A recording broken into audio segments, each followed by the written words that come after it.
ما الذي يفرق بيننا وبينهم؟ منهج السلف، لأن السلف هم الذين فهموا الكتاب والسنة وساروا عليهما، فنحن نتبع السلف الصالح. بسم الله والحمد لله والصلاة والسلام على رسول الله وعلى آله وصحبه ومن تبعهم بإحسان إلى يوم الدين. أما بعد، السلام عليكم ورحمة الله وبركاته. الحمد لله. الله نهديه عليه دروس في السيرة النبوية. الله تدر صلى الله عليه وسلم அவர்களின் வாழ்க்கை வரலாறை தொடர்ந்து பார்த்து கொண்டு வருகிறோம். நேற்று என்ன பார்த்தோம்? நேற்றுடைய வகுப்பில் கடைசியாக நாம் எங்கே நின்றோம், எந்த இடத்தை முடித்தோம்?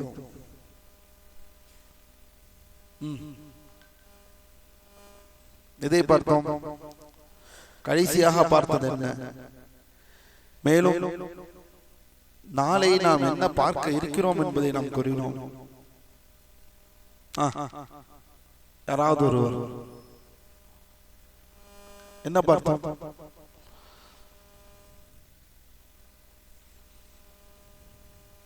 இர்ஃபான்,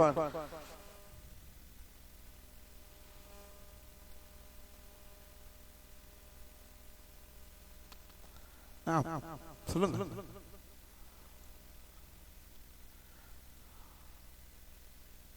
அப்துர்ரஹ்மான்,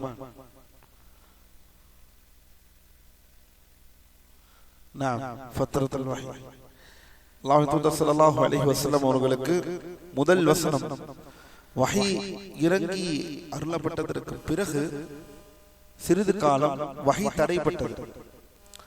சிறிது காலம் வஹி தாமதமானது. இந்த காலத்தை தான் ஃபத்ரத்துல் வஹி என்று சொல்வோம்.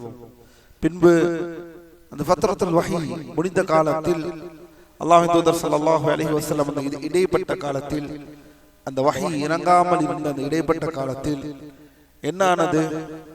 அல்லாஹ்வின் தூதர் ஸல்லல்லாஹு அலைஹி வஸல்லம் அவர்கள் கடும் சோகத்தில் இருந்தார்கள். இன்னும் சொல்ல போனால் கடும் விரக்தியில் இருந்ததாகவும் அவர்கள் தற்கொலை செய்ய தூண்டதாகவும் வந்த செய்திகள் எவ்வளவு பலவீனமானவை, ஆதாரமற்றவை என்பதை பார்த்தோம். அல்லாஹ்வின் தூதர் ஸல்லல்லாஹு அலைஹி வஸல்லம் தற்கொலை செய்வதாக வரக்கூடிய செய்திகள் வஹி வராமல் இருந்ததினால் அவர்கள் தற்கொலை செய்ய வந்தார்கள் என்ற செய்திகள் தஈஃப், பலவீனமானவை. இதை நாம் நன்கு பார்த்தோம். பின்பு வேற என்ன பார்த்தோம்?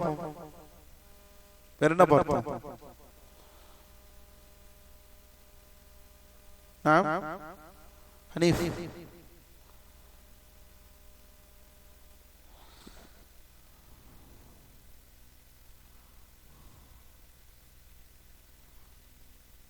என்னது? சஃபியா யார்?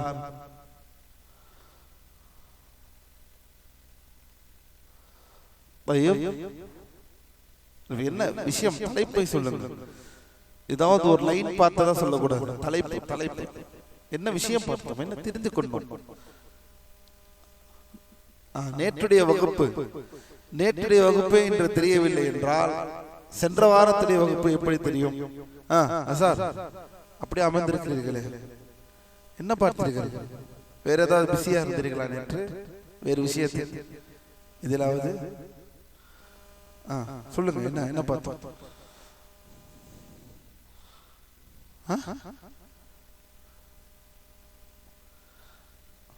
நேற்றுடைய வகுப்பு இதுதான். வகுப்பு கல்வி அமர்வது மட்டும் அல்ஹம்துலில்லாஹ்.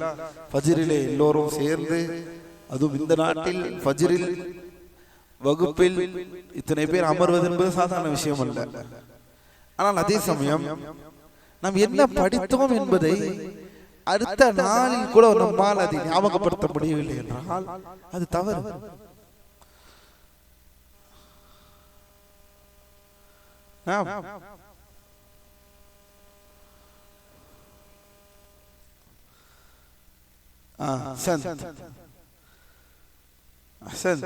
இதுதான் பதில் வேண்டும். என்னென்ன தலைப்புகள் பார்த்தோம்? முதலில் இஸ்லாத்தை ஏற்றுக்கொண்டவர்கள் யார்? ஹதீஜா ரலியல்லாஹு அன்ஹா, பின்பு அலி ரலியல்லாஹு அன்ஹு, பின்பு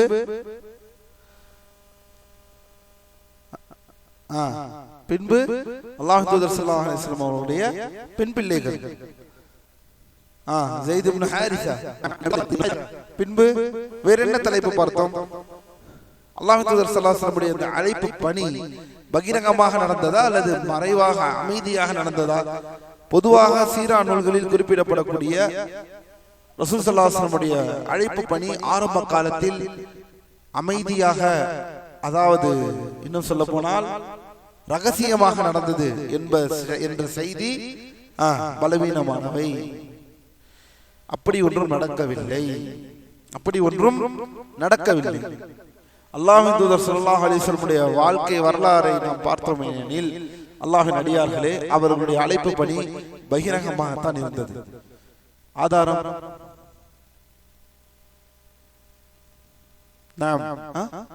அபூபக்கர் என்ன சொன்னீங்க?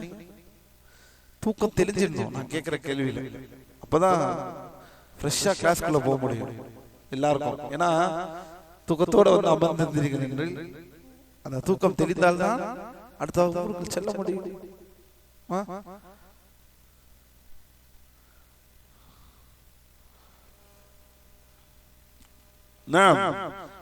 அல்லாஹ்வின் தூதர் சஃபா மலையில் ஏறி நின்றுதானே குடும்பத்தார்களை அழைத்தார்கள்.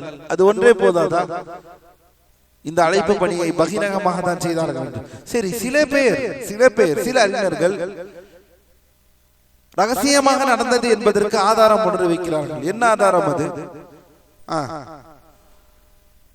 என்ன ஆதாரம்? சஹீஹ் முஸ்லிமிலே பதிவு செய்யப்பட்ட ஹதீஸ். சஹாபி ஒருவர் அறிவிக்கிறார்கள், நான் அல்லாஹ்வின் தூதர் ஸல்லல்லாஹு அலைஹி வஸல்லம் அவர்களை இஸ்லாத்தின் ஆரம்ப காலத்தில் அவர்களை வந்து எங்கு சந்தித்தேன்?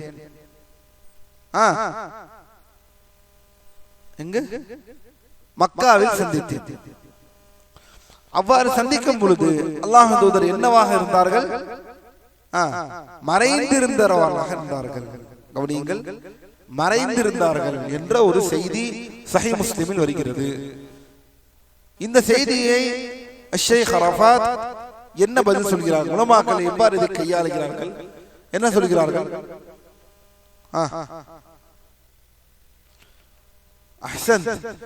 குறைஷிகளின் அந்த இன்னல்களை சமாளிப்பதற்காக ஒரு ஸ்ட்ராட்டஜிக் பொசிஷன், அவர்களுடைய இன்னல்களை சமாளிப்பதற்காகத்தானே அல்லாஹ்வின் தூதர் ஸல்லல்லாஹு அலைஹி வஸல்லம் அதை லாபகமாக கையாள்வதற்காக மறைந்திருந்தார்களே தவிர அழைப்பு பணியை மறைத்து செய்யவில்லை. அழைப்பு பணியை மறைத்து செய்யவில்லை என்றதோ ரகசியமாக செய்யவில்லை என்பதை உலமாக்கள் இந்த விஷயத்திலிருந்து விளக்கம் தருகிறார்கள். எனவே அல்லாஹ்வின் அடியார்களே, இந்த ஒரு ஹதீஸ் போதுமானதல்ல. இதை வைத்து ஒட்டுமொத்த தஅவாவும் ரகசியமாக நடந்தது என்பதற்கு ஆதாரமும் இல்லை. அப்படி ரகசியமாக நடந்தது என்ற ஒரு ஆதாரம் இருக்கும் எனில் அது இப்னு இஸ்ஹாக் அவர்கள் அறிவிக்கக்கூடிய அந்த ஹதீஸ் அறிவிப்பாளர் தொடரின்றி வருகிறது. இதுதான் நேற்றைய வகுப்பில் பார்த்தோம்.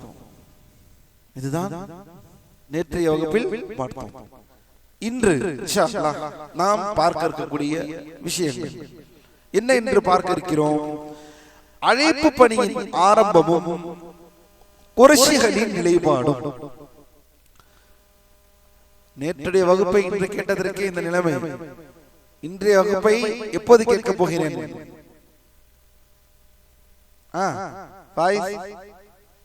அடுத்த வாரம்.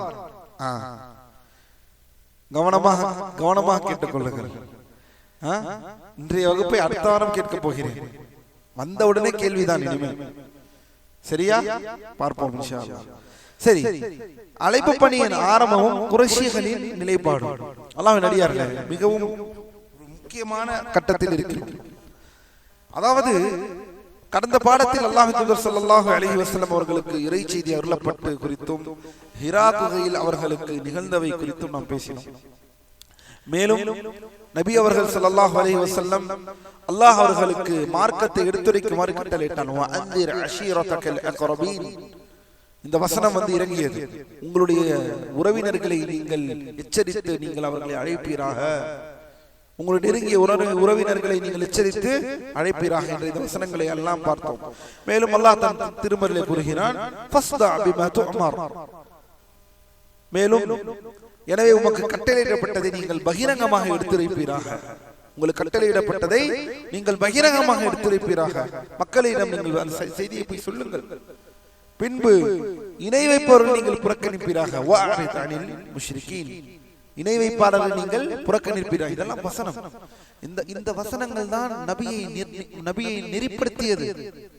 என்ன செய்ய வேண்டும், என்ன பண்ண வேண்டும், அடுத்த நாம் எவ்வாறு நடந்து கொள்ள வேண்டும் என்பதை எல்லாம் வஹீன் மூலமாக அல்லாஹ் என்ன செய்கிறான், இறக்கி அருளுகிறான். நாம் ஏற்கனவே பார்த்தோம், குர்ஆன் என்பது எப்போது இறங்கியது, எப்படி இறங்கியது. எடுத்த உடனே படிப்படின்னு சொல்லிடுவீங்களா? என்ன படிச்சோம்?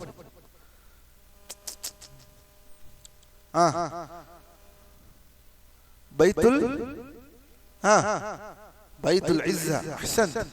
குர்ஆன் முதலில் இன்னா நஹ்னு நஸல்னாஹு ஃபீ லைலத்தில் கத்ர், லைலத்துல் கத்ரில் இறங்கியது குர்ஆன். சரியா? அப்படி என்றால் எப்படி ரபீஉல் அவ்வலில் ஹிராவில் இறங்கியது? இதெல்லாம் ஏற்கனவே பார்த்து விட்டோம். என்ன அர்த்தம்? குர்ஆன் ரமதானில் இறங்கியது. ஆமாவா இல்லையா? ஆமா. சரி சரி. அல்லாஹ்வின் தூதர் ஹிரா குகைக்கு சென்றது ரமதானிலா? முதல் வசனம் இறங்கினது எப்போது? ரபீஉல் அவ்வல். சரி. அப்ப இதை இரண்டையும் எப்படி பார்ப்பது? அஸார் எல்லாம் கேள்விகள் துளைக்கும் அனைவர்களையும். துல்வாசித் கேள்வி பதில். அப்பதான் ஆர்வமா, அப்பதான் கிளாஸ் என்ன ஆகும், நம்ம அங்க இருக்க தூக்கம் எல்லாம் கலைஞ்சிரும். அதை பார்த்தீங்கன்னா எல்லாத்தையும் சொல்லிடுவீங்க நீங்க. மாஷா அல்லாஹ் எல்லாமே எழுதி வச்சிருக்கீங்க. அதை நீங்க நோட்டை பார்க்காம சொல்லணும், நேரா பார்த்து சொல்லணும்.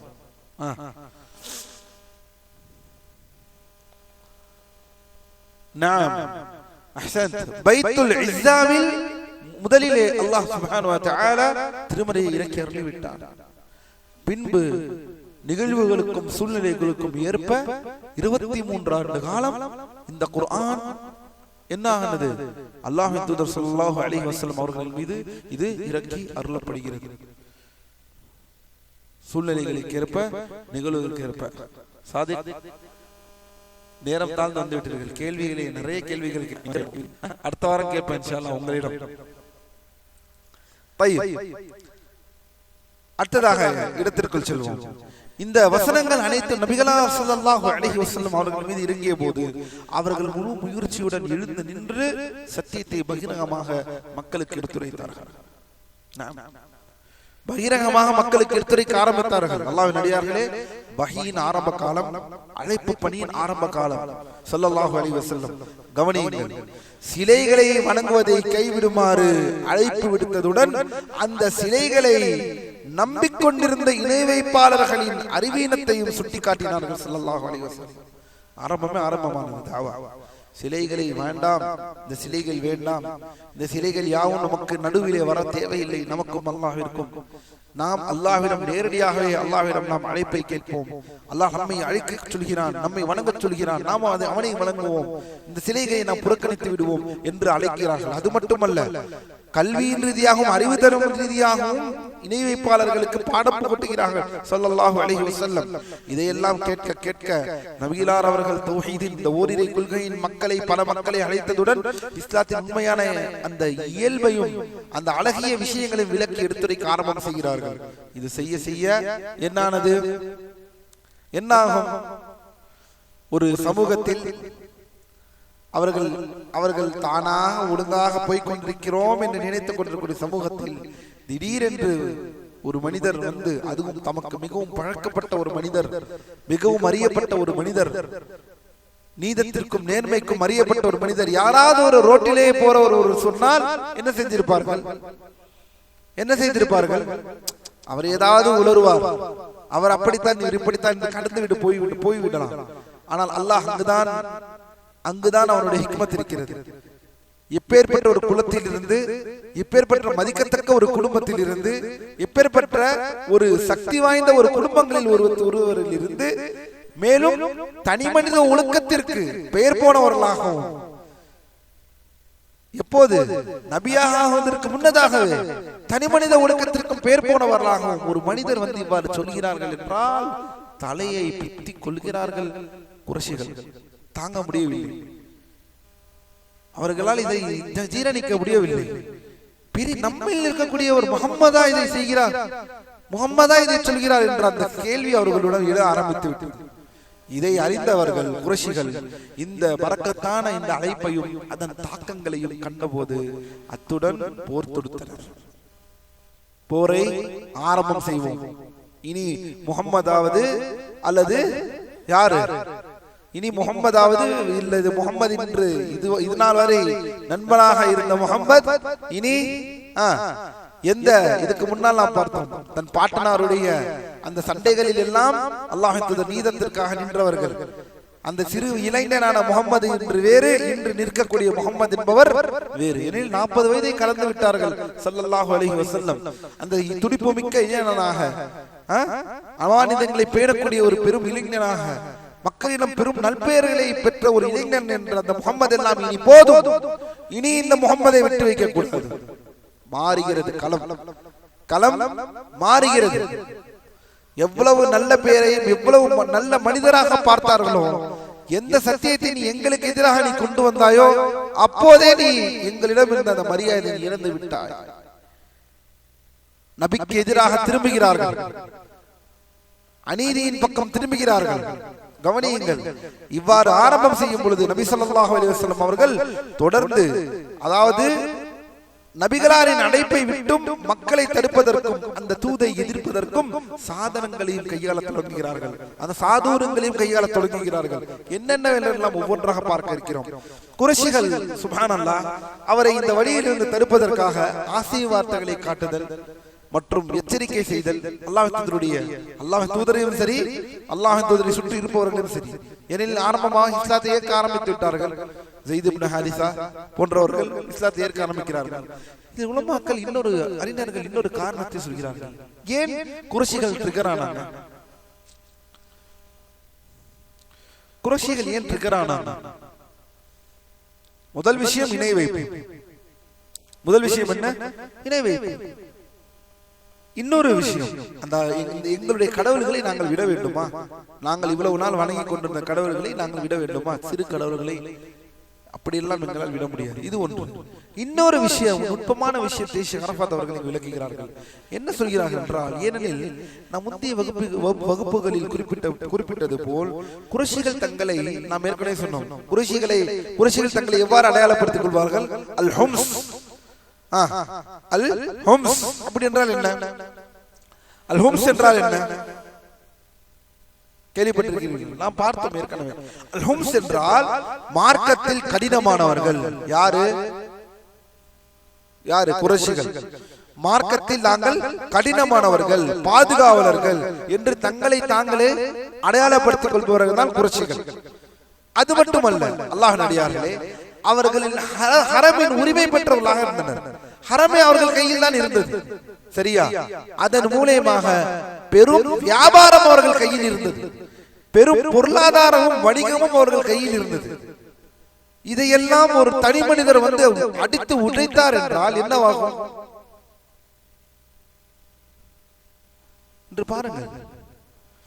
இன்று அல்லாஹ் நம்மை பாதுகாக்க வேண்டும். சுப்ஹானல்லாஹ். இணை வைப்பிற்கு எதிராக பேசினால், தர்கா வழிபாடை, தர்காக்களை நம்பி எத்தனை குடும்பங்கள் வாழ்கிறது தெரியுமா என்று ஒருவர் பேசுகிறார் என்றால் நாம் அவருக்கு என்ன பதில் சொல்ல வேண்டும்? நாம் அவர்களுக்கு என்ன பதில் சொல்வது? அல்லாஹ் நம்மை நேர்வழியில் செலுத்துவானாக. அல்லாஹ்வின் அடியார்களே, இங்கே கவனியுங்கள், எவ்வளவு தெளிவாக ஷேக் அவர்கள் சொல்கிறார்கள் என்றால், மார்க்கத்தில் கடினத்தன்மைக்கு பெயர் போனவர்கள், தங்களை அடையாளப்படுத்திக் கொள்ளக்கூடியவர்கள் இந்த குறைஷிகளிடம் ஹரமின் உரிமை பெற்றவர்களாக. எனவே நபிகளார் அவர்கள் தங்களது அறிவீனத்தை வெளிப்படுத்தி தங்களது தெய்வங்களை குறை கூற தொடங்கிய போது குறைஷிகள் அவருடன் போரிடுவதற்கும் அவர் சென்ற பாதையை மறிப்பதற்கும் அதுவே மிக பெரும் காரணமாக இருந்தது. ஹரமின் உரிமையாளர்கள், ஹரமிலே அவ்வளவு வணிகம் இருக்கிறது. ஹரமை சுற்றி மக்கள் வருகிறார்கள்.